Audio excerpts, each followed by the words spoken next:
know who I am. When we are finished with you, you'll no longer be yourself.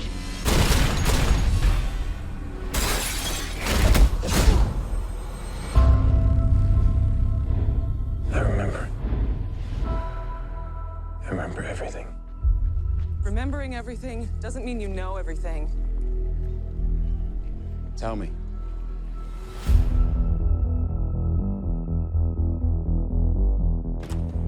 We've just been hacked. Could be worse than Snowden.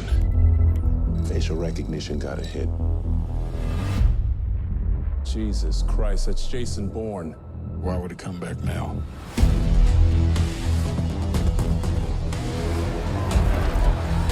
There's a demonstration in front of the Greek Parliament building. I think she'll use it as cover. They tracked you. We gotta move.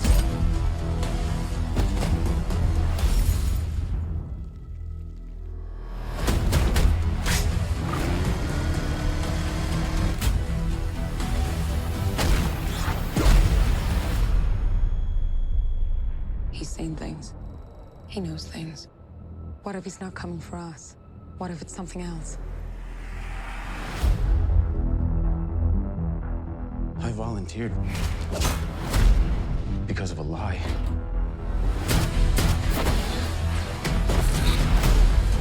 This is Jason Bourne. I need to talk. 32 kills. People are safer because of what you did.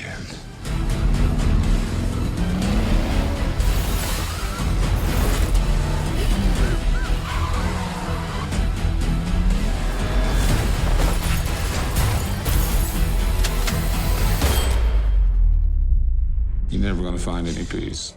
Not till you admit to yourself who you really are.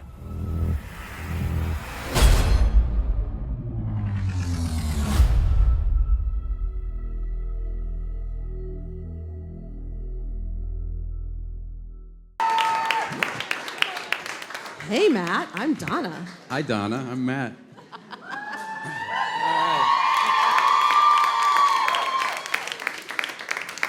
I think this is probably what Michelle Obama felt like. Yeah. It's funny, when they said, you take this chair on the left to me, as an actor, I thought they would have meant stage left, but I'm glad you took that chair first, because I would have taken the wrong chair. I get dibs, man.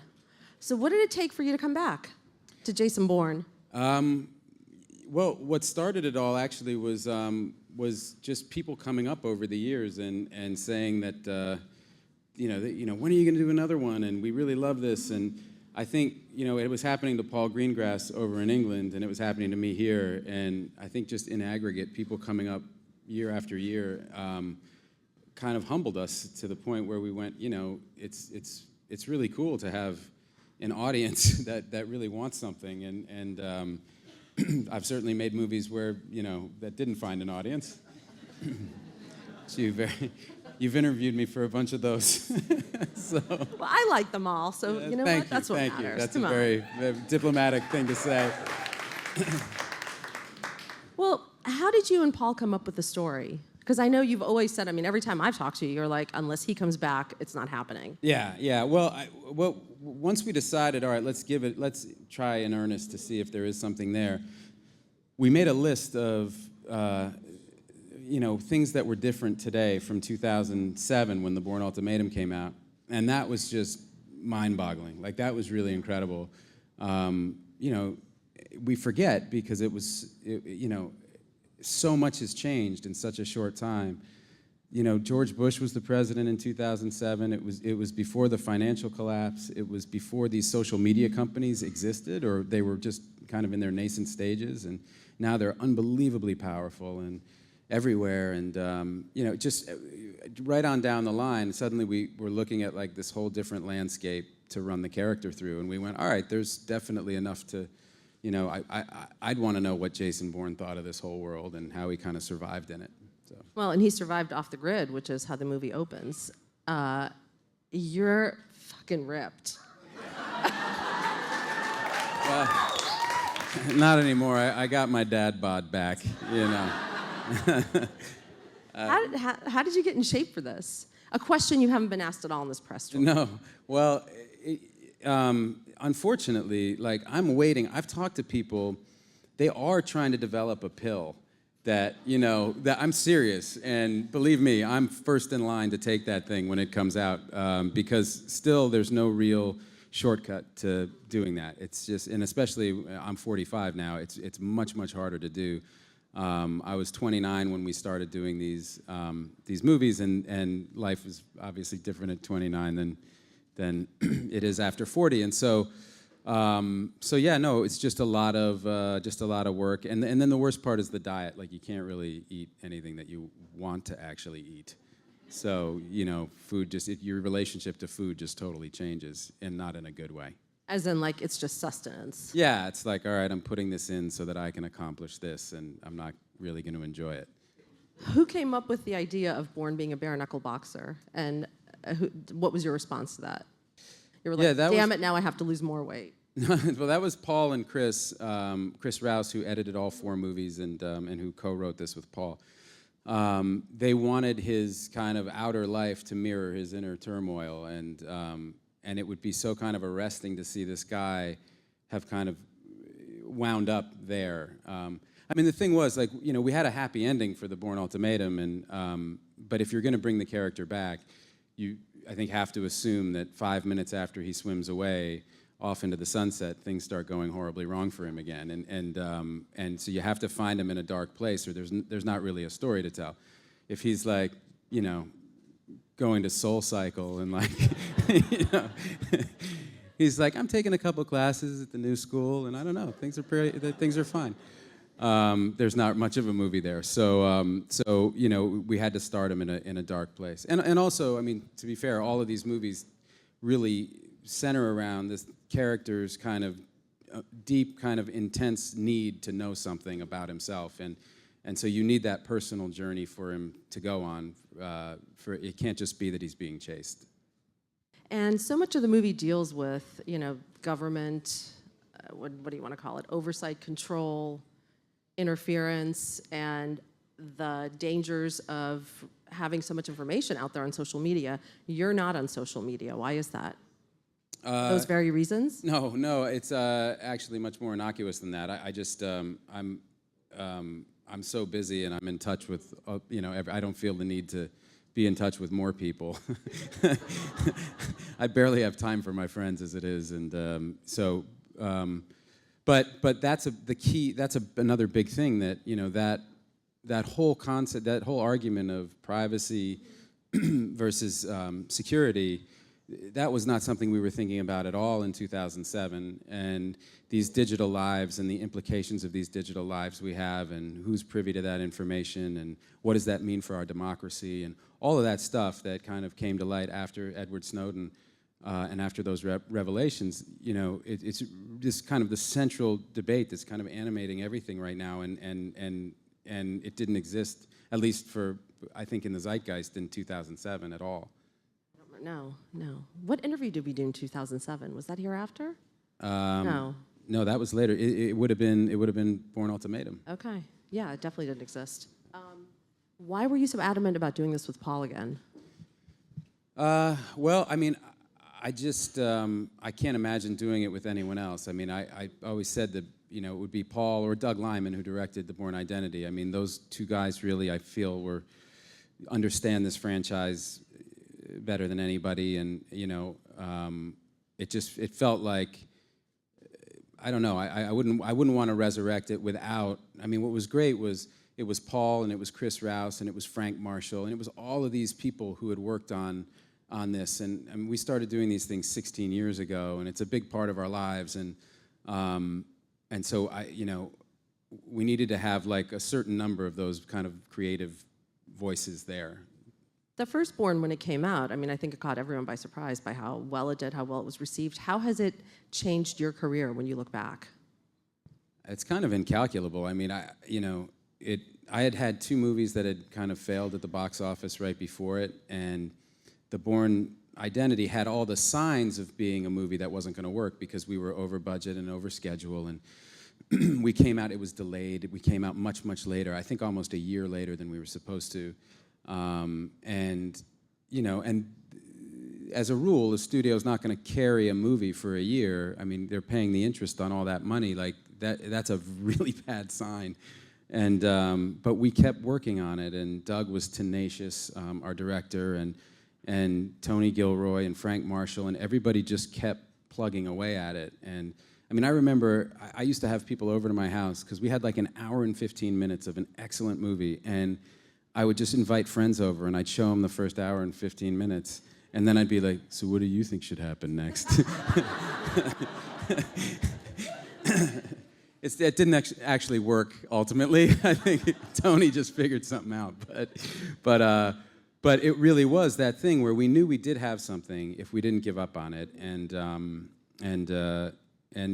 then so I think what happened was people weren't positioned for it to be a big deal, and so the movie kind of came out and I think surprised people, and what it did was because we came out. There were 3 big movies that opened the weekend that Bourne Identity opened. There was Wind Talkers, which was a big Nicolas Cage movie. It was like a $100 million movie. There was ours, which was like a $70-something million movie. And then there was Scooby-Doo. And Scooby-Doo made twice as much money as the Bourne Identity in the opening weekend. But that's true. It made $54 million, and we made $27 million. I'll never forget. And I remember calling, going, "Is that really bad? Like what?" But what happened was, week after week, the movie kept outperforming what the studio's expectations were. And when that happens, that means that people are telling each other. It's not because of the marketing, like they've reached everyone they wanted to reach, but something else is happening, and it's people kind of taking their friends or telling their friends to go. And I think that was what started everything for us, because people kind of discovered it on their own. And so I think that always felt like a connection to it in a way, because it wasn't marketed down their throat. It was like they found it and it was theirs. Scooby-Doo, huh? It all comes back to Scooby-Doo. It all comes back to Scooby-Doo. You've been all over the world now promoting this one. Why do you think you as Bourne resonates so much with people? What have you heard? I don't know. I think, it goes back to the very first meeting that I ever had with Doug Liman. We had breakfast together and for a couple hours, and he was telling me about this project, and he said, I don't relate to James Bond. This is before Daniel played James Bond, and he said, I don't relate to him. I feel like he has 1960s values, and I feel like there's a vacuum that we could fill with an American spy who was like our guy and who kind of did things that made sense to us, that we could relate to. And that was really the original idea, because he was telling me about the Bourne Identity, and I'd read the books. The Bourne character in the books is 45 years old. And I didn't realize he was even saying that he wanted me to play Jason Bourne. And finally I was like, it sounds awesome. Like, who are you gonna get? Like, he was like, that's what this whole meeting is about. And I'm like, I'm way too young for that. Like, I can't, And he goes, no, I want to make him younger. I want to make him, our generation spy. How long do you see yourself doing it? I mean, because without giving anything away, this one, there could be another one.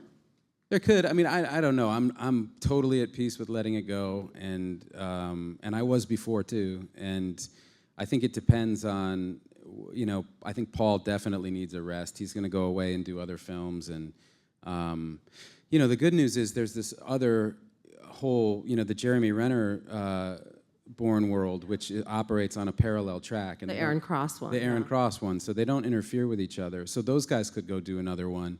If the studio's feeling time pressure, and we could kind of sit one out and maybe ping pong along like that, or not. I mean, it depends. We'll see if people, I hadn't considered, 9 years. Everybody keeps talking about how it's been 9 years. 9 years isn't a long time to a 45-year-old. But it's a long time to the mean age in this room. It's a long time to you guys. So there are a lot of people who've never seen these movies and have no idea who Jason Bourne is. And I mean, I remember I went to that Starbucks right outside years ago when I was living in New York, and it was 2011. And all the baristas who work there, usually they're NYU students, and so there's a lot of turnover. So I walked in, and this girl was probably 18 or 19, and she said, you're in one of my favorite movies. And I said, what's that? And she said, The Departed. And I said, oh, I like that one too. And she goes, yeah, I know it was a long time ago. You're like, I what? was like, The Departed? That was 5 years ago. Like, what do you mean? But I realized, if you're 18, 5 years ago is a long time. And, it isn't as much to me. So I don't know what to expect now. Like, I think I had this confidence that just because anecdotally so many people had come up, but maybe there isn't an audience for this movie. Maybe we got it No, I horribly think there. wrong. I mean, I think there is. Like, I think the expectation's pretty high.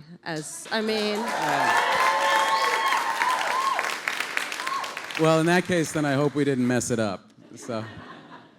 Yeah, the alien abduction was really unfortunate. You so. think? I thought that was a good Yeah. twist. So Kinda you were trying to also join obviously two genres. in The Martian last year, which did phenomenal. There's no one even queuing up applause. It's just applause. But you've got the Coen Brothers movie. You're working with Alexander Payne. That's what the extra shoot is for.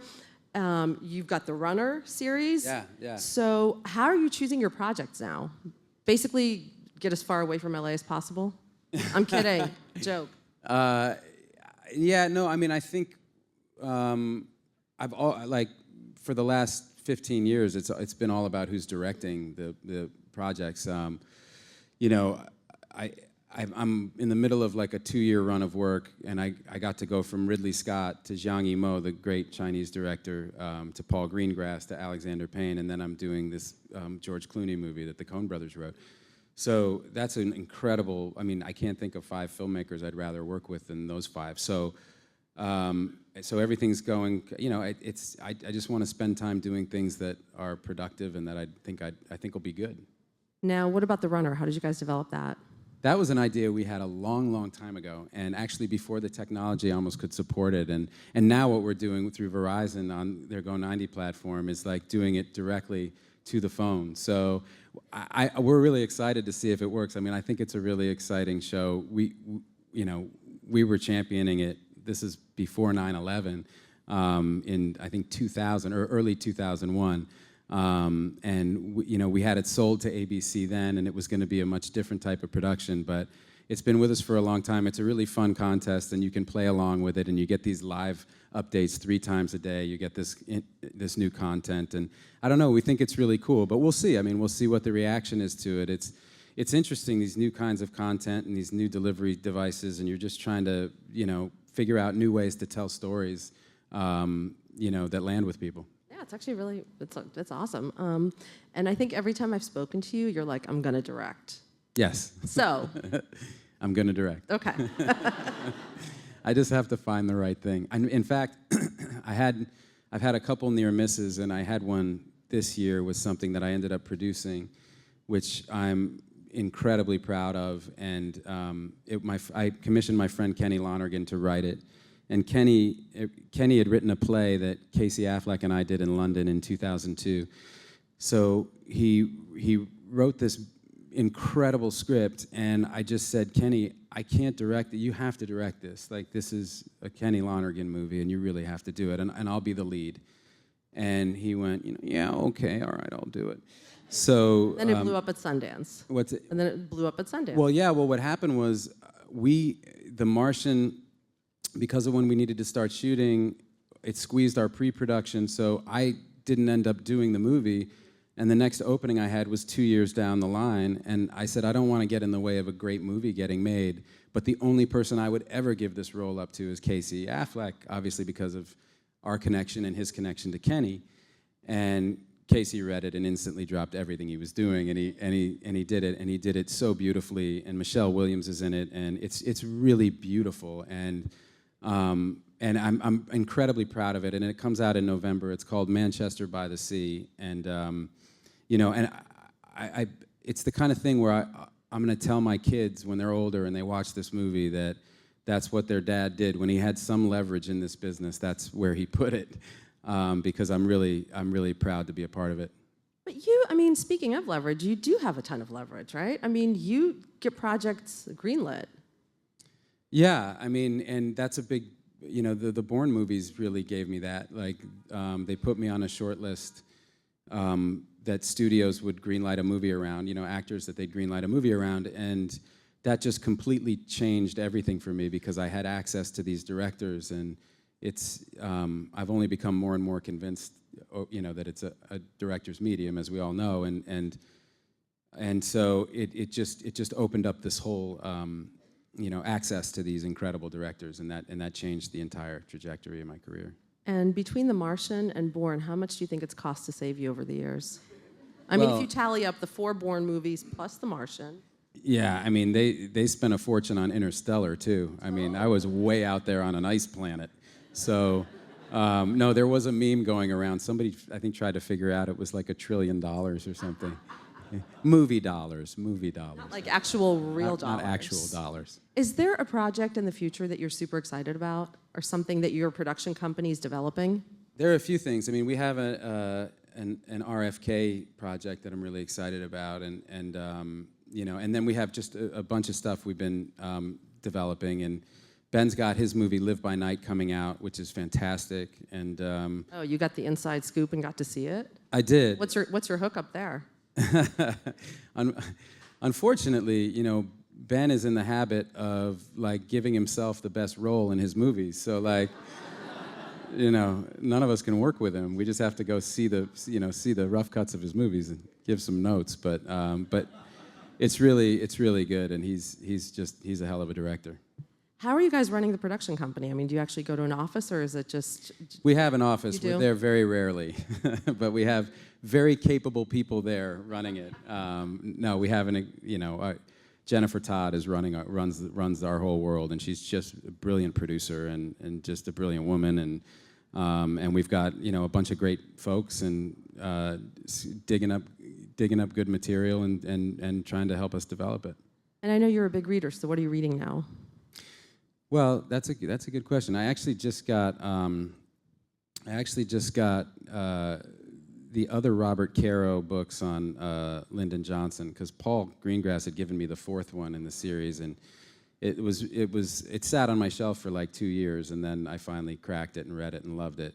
So I got the other ones, and then there's a book that a former speechwriter for Bill Clinton named Jeff Shessel wrote. He's great speechwriter, a really great guy, and he's written 2 books, one on FDR and the Supreme Court, and one on the feud between RFK and Johnson. And because we're looking to do this RFK thing, I just cracked the binding on that recently on one of these long haul flights. God, you're like smart people books. No, but I mean they're in. Do you have something? Well, you want like British trashy thrillers right now. Okay, well you can give me one of those to take on one of these trips. No. Keep reading the RFK ones. Your brain will be better off for it. And do you have anyone in mind to play him? You? Yeah. You would. I mean. And you actually don't even have to like. What's that? He wasn't a bare-knuckle boxer, so you don't even have to like go through. Yeah, he was very tough. Yeah, I'll have to lose a lot of weight. I mean, because he was much lighter than me, but I'll do that. Cool. I think that's great. I think the audience probably has a few questions. Hi. Hi. So my question, who is your favorite superhero, and if you get a chance to play one, which character would you like to choose? Are there any superheroes left? They're on their 3rd Spider-Man already. And I'm a little long in the tooth, I think, to play most of them. Daredevil was the one that Ben and I watched growing up. That was the one the comics that we had. So I love that one. But I think I might have missed the superhero train. I think Jason Bourne was my superhero.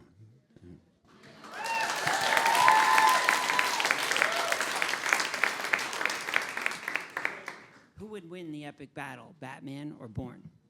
Do you really have to ask? I mean, I don't. If he had all the armor and all this, I mean, Bourne would still figure out a way to like stab him in the eye with a napkin or something. Bourne would like take a chair leg and behead someone. Yeah, exactly. It's just he doesn't have the gadgets that Batman needs. He makes it up as he goes along. Hi, Matt. So I know you attended Harvard, and my brother is actually currently an undergrad. He's about to graduate. Oh, great. So I was just wondering, is there anything you learned while you were at Harvard that you currently take with you through your career? Oh, my God. That's almost impossible to answer. Yeah, I learned so much there. I'm so grateful for my time there. I started writing Good Will Hunting in a playwriting class there. So I took all these classes with David Wheeler, a brilliant theater mind who's no longer with us, but I just had great mentors there and teachers, and it was at a really important point in my life. So I just look back really fondly on that time, and I'm really grateful to have had it. And Jason Bourne opens on the 29th, right? On the 29th. 29th! Thank you so much, Matt. Oh, yeah.